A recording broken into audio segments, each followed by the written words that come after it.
दोपहर के 3 बजे हैं। अस्सलाम वालेकुम। ये रेडियो पाकिस्तान है। अली जन्नत से खबरें सुनिए। अहम खबरों का खुलासा। वज़ीर आज़म की ज़ेर सदारत इस्लामाबाद में वफाकी काबीना के इजलास में मुल्क की मजमूई सियासी और इक़्तिसादी सूरत हाल का जायजा लिया जा रहा है। वज़ीर ख़ारिजा ने कहा है कि पुरअमन अफगानिस्तान पूरे खित्ते के लिए इस्तेहकाम का बाइस होगा।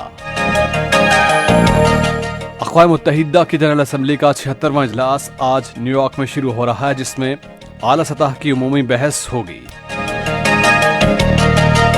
बड़ी फौज के सरबराह ने कहा है कि पाकिस्तान अमन के लिए अपने आलमी शराकतदारों के साथ ताउन के लिए हमेशा पुरअज़्म रहा है। तालिबान के तर्जुमान ने अफगानिस्तान में अमन, इस्तेहकाम और जामे हुकूमत के क़याम के लिए वज़ीर आज़म इमरान खान की कोशिशों को सराहा है। और अमेरिका और पाकिस्तान ने मौसमियाती तब्दीली के मसले से निपटने के लिए मिलकर काम करने पर इत्तफाक किया है। और अब खबरें तफसील के साथ। वज़ीर आज़म इमरान खान की ज़ेर सदारत वफाकी काबीना का इजलास इस्लामाबाद में जारी है। इजलास में मुल्क की मजमूई सियासी और इक़्तिसादी सूरत हाल पर गौर किया जा रहा है।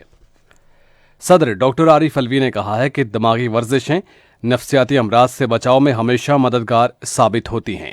आज इस्लामाबाद में आलमी यौम निस्यान के मौके पर एक तकरीब से खिताब करते हुए उन्होंने कहा कि मुल्क में नफ्सियाती अमराज के मरीजों की बढ़ती हुई तादाद खतरनाक है।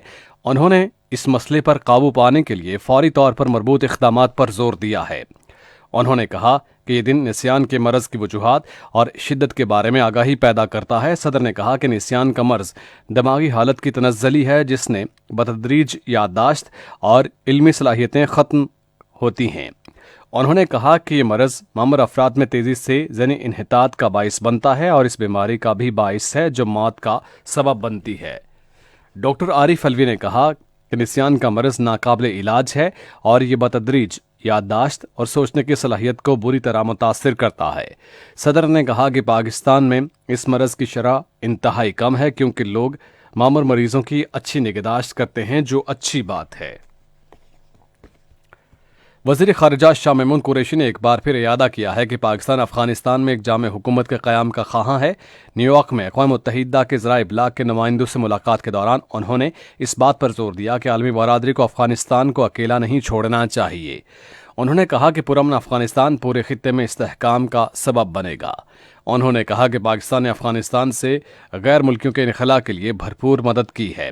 वज़ीर ख़ारिजा ने कहा कि महदूद वसाइल के बावजूद पाकिस्तान गुज़श्ता 4 दहाइयों से 30 लाख अफ़गान पनाह गज़ीनों की मेज़बानी कर रहा है। भारत के गैर कानूनी ज़ेर कब्ज़ा जम्मू कश्मीर की सूरत हाल से मुताल्लिक़ शाह महमूद कुरैशी ने कहा कि 5 अगस्त 2019 के एकतरफ़ा और गैर कानूनी भारतीय इक़दाम के नतीजे में मकबूजा वादी में सूरत हाल मज़ीद पेचीदा हो गई है। उन्होंने भारत से मुतालबा किया कि वो मज़लूम कश्मीरी आवाम पर मुज़ालिम का सिलसिला बंद करे। उन्होंने कहा कि मोदी हुकूमत की हिंदुत्व पॉलिसियों के खिलाफ भारत के अंदर से भी आवाज़ें बुलंद हो रही हैं। तालिबान के तर्जुमान ज़बीउल्लाह मुजाहिद ने अफगानिस्तान में अमन, इस्तेहकाम और जामे हुकूमत के क़याम के लिए वज़ीर आज़म इमरान खान की कोशिशों को सराहा है। आज काबुल में एक न्यूज़ कॉन्फ्रेंस से खिताब करते हुए उन्होंने कहा कि हम वज़ीर आज़म इमरान खान के मुस्बत बयानात को अफगानिस्तान के दाखिली उमूर में मुदाखलत नहीं समझते। उन्होंने कहा कि पाकिस्तान, कतर और चीन अफगानिस्तान में इस्तेहकाम के लिए फ़ाल किरदार अदा कर रहे हैं। उन्होंने कहा कि जो ममालिक नेकनीयती के साथ अफगानिस्तान में अमन और इस्तेहकाम के लिए काम करने में दिलचस्पी रखते हैं, हम उनका खैर मकदम करेंगे। उन्होंने तस्दीक की कि पाकिस्तान और कुछ दूसरे ममालिक के अफगानिस्तान के साथ सियासी रवाबित हैं। ज़बीउल्लाह मुजाहिद ने कहा कि वो एक जामे हुकूमत की तरफ बढ़ रहे हैं। उन्होंने कहा कि हज़ारा समेत मुख्तलिफ कौमियतों के अफराद, टेक्नोक्रेट्स और तालीम याफ्ता लोगों को पूरी काबीना में शामिल किया गया है। उन्होंने कहा कि काबीना की तश्कील अभी मुकम्मल नहीं हुई और मज़ीद लोगों को इसमें शामिल किया जाएगा। एक सवाल पर तालिबान के तर्जुमान ने इस एतमाद का इजहार किया कि मुल्क में मुआशी सरगर्मियाँ जल्द बहाल हो जाएंगी। बड़ी फौज के सरबराह जनरल कमर जावेद बाजवा ने कहा कि पाकिस्तान खित्ते में अमन और अफगान अवाम के लिए मुस्तहकम और खुशहाल मुस्तकबिल यकीनी बनाने के लिए अपने आलमी शराकतदारों के साथ ताउन के लिए पुरअज़्म रहेगा।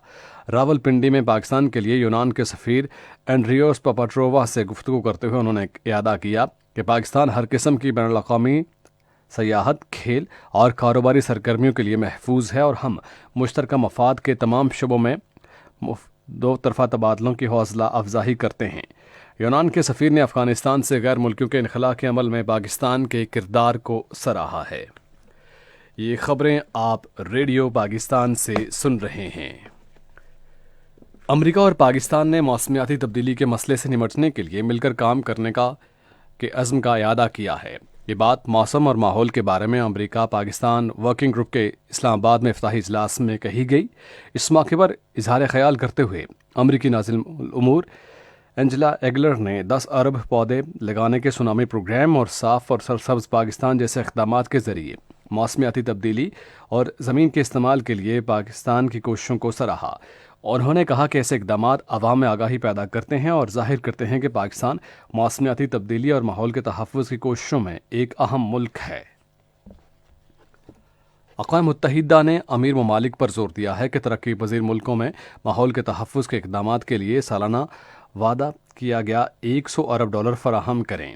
نیو یارک میں صحافیوں سے گفتگو کرتے ہوئے اقوام متحدہ کے سیکرٹری جنرل اینٹونیو گوتریز نے کہا کہ درجہ حرارت کو 1.5 ڈگری تک بڑھنے سے محدود رکھنے کے لیے ہمیں 2030 تک زہریلی گیسوں کے اخراج میں 45% تک کمی لانے کی ضرورت ہے تاکہ ہم اس صدی کے وسط تک کاربن کے اخراج کو روک سکیں۔ پاکستان میں تعینات نائجیریا کے ہائی کمشنر محمد بیلو نے آج اسلام آباد میں پاک بحریہ کے سربراہ محمد امجد خان نیازی سے ملاقات کی، جس میں علاقائی بحری سیکیورٹی کی صورتحال پر تبادلہ خیال کیا گیا۔ انہوں نے دونوں ممالک کے درمیان تعاون بڑھانے کے عزم کا اعادہ۔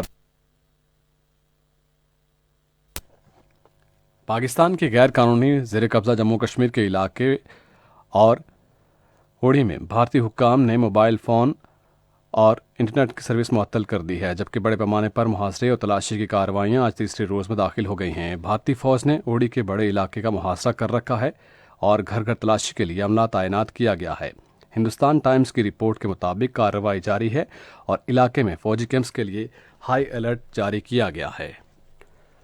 ادھر بھارت کے غیر قانونی زیر قبضہ جموں کشمیر کے ضلع ادھمپور کے علاقے شیو گڑھ دھر میں بھارتی فوج کا ایک ہیلی کاپٹر گر کر تباہ ہو گیا، جس میں 2 افراد سوار تھے۔ پولیس نے بتایا کہ علاقے میں شدید دھند کے باعث حد نگاہ کم ہو گئی، جو حادثے کی وجہ ہو سکتی ہے۔ اقوام متحدہ کے سیکرٹری جنرل اینٹونیو گوتریز نے فلسطین کے مسئلے کے جامع اور منصفانہ حل تک پہنچنے کے لیے عالمی کوششیں تیز کرنے کے لیے اپنے مکمل عزم کا اظہار کیا ہے۔ عرب لیگ نے ایک بیان میں کہا ہے کہ عرب ممالک کی لیگ کے سیکرٹری جنرل احمد عبدالغیث نے نیو یارک میں اقوام متحدہ کے سیکرٹری جنرل کے ساتھ فلسطین، شام، لیبیا کے تنازع، یمن کے بحران کے حل کے طریقوں سمیت متعدد معاملات پر تبادلہ خیال کیا ہے۔ مغربی کیمرون میں 2 دہشت گرد حملوں میں 15 فوجی اور متعدد شہری ہلاک ہو گئے ہیں۔ اطلاعات کے مطابق بھاری ہتھیاروں سے مسلح دہشت گرد نے بلسنگ کے علاقے میں اچانک سیکورٹی فورسز کے قافلے پر حملہ کیا۔ ریڈیو پاکستان آج تیسرے پہر 4:05 پر اپنے قومی پروگرام میں امن کے عالمی دن کے سلسلے میں ایک فیچر پروگرام نشر کرے گا۔ 4:30 بجے ایک اور پروگرام میں پاکستان کے قیام کو 75 برس مکمل ہونے کی تقریبات کے سلسلے میں ایک مذاکرہ نشر کیا جائے گا۔ موضوع ہے کامیابی کا سفر۔ اور محکمہ موسمیات کی پیشگوئی کے مطابق آئندہ 12 گھنٹے کے دوران پنجاب، اسلام آباد، خیبر پختونخوا، کشمیر، گلگت بلتستان اور بالائی سندھ میں تیز ہوائیں چلنے اور گرج چمک کے ساتھ بارش کا امکان ہے، تاہم اس دوران کہیں کہیں موسلادھار بارش بھی متوقع ہے۔ آج ریکارڈ کیا گیا بعض شہروں کا درجہ حرارت: Islamabad 29 degree centigrade, Lahore 30، Karachi, Quetta اور مظفر آباد 33، پشاور 35، گلگت 28 اور Murree 19 degree centigrade. Bharat کے غیر قانونی زیر قبضہ جموں کشمیر میں محکمہ موسمیات کی پیشگوئی کے مطابق سری نگر، اننت ناگ، شوپیاں، جموں، بارہمولہ، لیہ اور پلوامہ میں مطلع جزوی طور پر آبادآلود رہنے کے ساتھ گرج چمک بارش کا امکان ہے۔ آج ریکارڈ کیا گیا درجہ حرارت سری نگر، پلوامہ اور بارہمولہ میں 24 degree centigrade, Jammu 29، Leh 18، Anantnag اور شوپیاں میں 23 ڈگری سینٹی گریڈ ریکارڈ کیا گیا۔ آخر میں اہم خبروں کا خلاصہ ایک بار پھر۔ وزیر اعظم کے زیر صدارت اسلام آباد میں وفاقی کابینہ کے اجلاس میں ملکی مجموعی سیاسی اور اقتصادی صورتحال کا جائزہ لیا جا رہا ہے۔ اقوام متحدہ کی جنرل اسمبلی کا 76واں اجلاس آج نیو یارک میں شروع ہو رہا ہے، جس میں اعلیٰ سطح کی عمومی بحث ہوگی۔ اور امریکہ اور پاکستان نے موسمیاتی تبدیلی کے مسئلے سے نمٹنے کے لیے مل کر کام کرنے پر اتفاق کیا ہے۔ خبریں ختم ہوئی۔ مزید خبروں اور تجزیوں کے لیے آئیے ہماری ویب سائٹ پر radio.gov.pk اور فیس بک کے link radio Pakistan news official پر براہ راست ویڈیو اسٹریمنگ بھی ملاحظہ